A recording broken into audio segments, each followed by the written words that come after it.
Pilipinas at Vietnam muling tiniyak ang patuloy na strategic partnership. Si Eden Santos sa detalye ng balita. Eden? Yes, Gianna, pinagtibay muli ni Pangulong Ferdinand Marcos Jr. at Vietnam Prime Minister Pham Minh Chinh ang relasyon ng Pilipinas at Vietnam upang lalo pang paghusayin ang strategic partnership ng dalawang bansa. Sa bilateral meeting, sinabi ni Pangulong Marcos na nagbubunga na ang mga opisyal na pakikipag-ugnayan at talakayan sa pagitan ng Pilipinas at Vietnam sa nakalipas na 2 taon.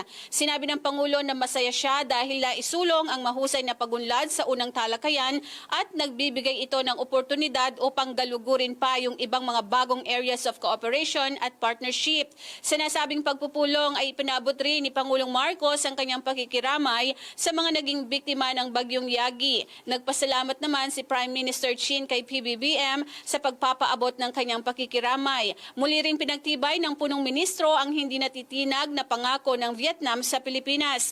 Bilang patunay ay sinabi nito na palaging sumusuporta ang Vietnam sa strategic partnership sa Pilipinas. Nilagdaan din ng dalawang bansa ang iba't ibang kasunduan, kabilang dyan yung kooperasyon sa kalakalan ng bigas, pag-iwas sa insidente sa South China Sea, kooperasyon sa agrikultura at kultura. Ang dalawang leader ay kapwa dumadalo sa 44th at 45th ASEAN Summits and related summits sa National Convention Center sa Vientiane, Lao People's Democratic Republic. Back to you, Gianna.